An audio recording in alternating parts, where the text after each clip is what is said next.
All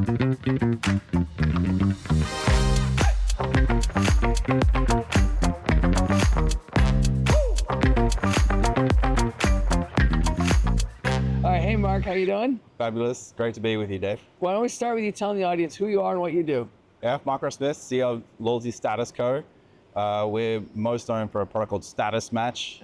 We created it in end of 2020, the worst time in the history of travel to start a startup.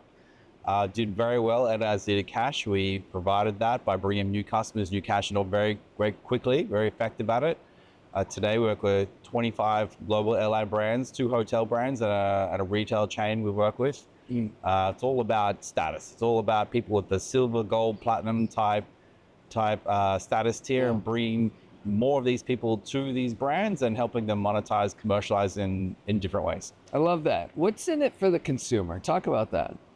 So everyone wants status. Everyone wants the feeling of the gold card. Imagine at the airport, you got a gold card, you're back in coach, you go to the business or the first class check-in, you've immediately bypassed 300 other people. You go to the priority security, you go to the business class lounge, you grab a wine before your flight, you got the priority boarding, the better seat, the free bags, you get all the perks. Basically takes all the nonsense out of travel and makes it how I feel how travel should be, which is having, all the things that you would expect. Yeah. Now you're traveling quite a bit just as part of your job, and you're experiencing all these different airlines. What do you think is the standard for some level of elevated status? What does good look like these days? For most people, the mid-tier is the sweet spot. You can fly a lot and get the super top platinum diamond type level, and there's a few really fabulous perks, and if you travel it, you should absolutely go for it. Yeah. Status in an airline is generally somewhere between 5 and 8% of the total member base. So it is a very small percentage of people, and if you have the ability to try and get status, the mid tier is about right, because that's like the lounge access, that's the the slightly better seats, the welcome, hello Dave, welcome back, great to have you, would you like a champagne from business class on the flight? Yeah. Well, if we're talking about the top 5 to 8%, right? Then for at least 50%, doesn't it seem unattainable to them? You'd think so. Most people, funny enough, travel, maybe once or twice a year. Yeah. Sometimes it's just about doing the extra connection. Yeah. The extra hop to get somewhere, or just spending a little bit more on the airfare. And sometimes that small increment can translate into a substantial gain by then having status. And what happens is we find people that get a taste of it. They try it for the first time. It's like people that try business class for the first time. They sit in the seat. The first thing I think is, I'm never going back there again. I'm never going back. I cannot do it. We need to make more money. We need to do, Yeah. It's the same with status. They get the taste of the silver or the gold, and they go, you know what? This is how life should be. Yeah. Well, talk about just the consumer in general. Get out of the airline for a second. Get out of work. Are expectations of consumers changing in terms of what they want from brands? In a status perspective, yes. Yeah. I'll go back to airlines for a second, because it's been fairly stagnant for a long time. These people spend more, they spend more often, more frequently, we'll call the right type of money. And they've got a choice of which brand they interact with. Just because they spend more, they've got more options.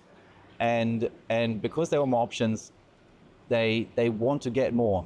You've got all retail brands and all sorts of brands all around the world throwing more stuff, more products, more, the next thing, we've got a red color of this thing now. And people buy this stuff. We're all kind of wired to buy stuff, since a young age. You need the new iPhone, you need this new laptop, you need the, whatever.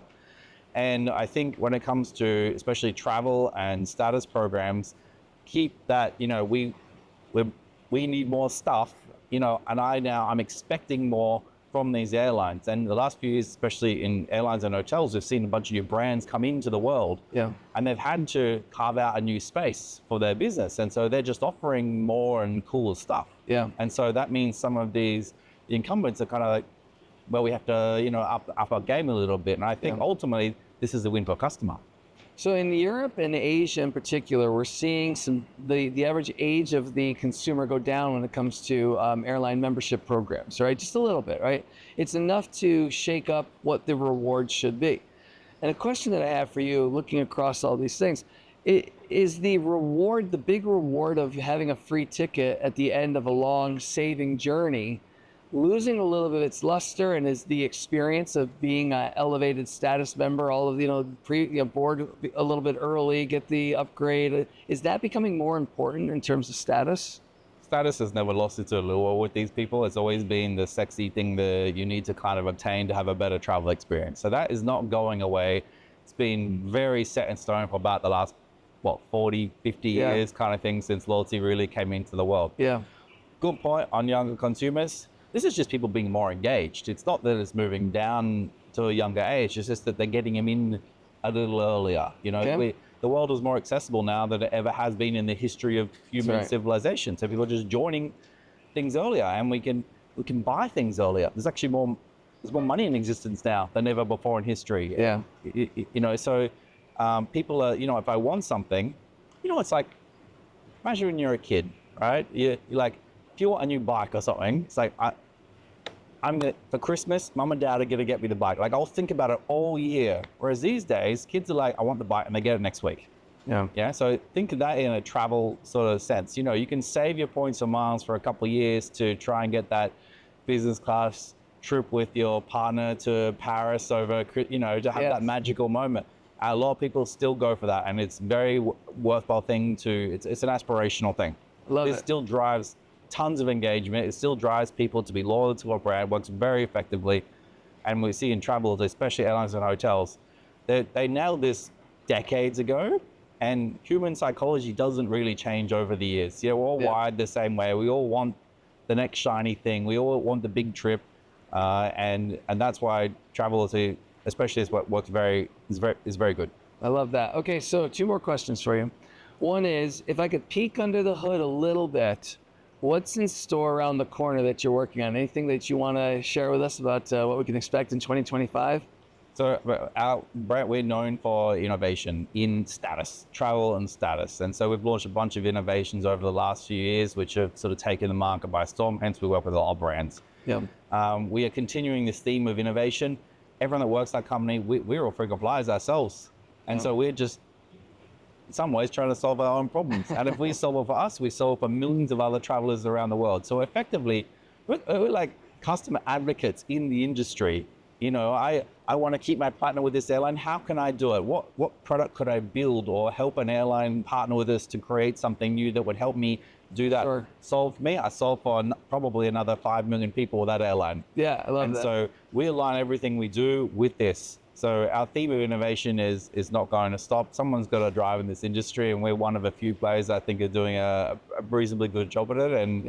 And ultimately, like I keep coming back to, it's the consumer that wins. And I agree with that. So one last question. We're sitting here in this beautiful garden. You got the waterfall in the background, the koi swimming around us as we speak. But many, many miles for home for a lot of people. Why did you choose to come to Loyalty and Awards? Loyalty Awards is, so I go to all the travel, the loyalty events around the world. They're all a little bit different parts of the world. Obviously, we are based in Asia, so it's nice and close for me to come here. Sadly, I own less miles when I have to fly here.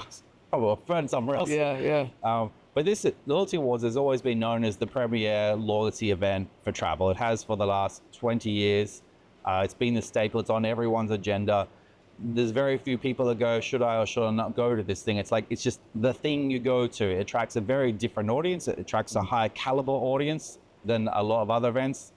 We feel this is the best run event. It's got the best people. They're always in fabulous locations. I give the Ravidra a lot of credit for this. Yeah. So this is, one of the events on the calendar that we don't miss. We kind of have to be at. Everyone is here.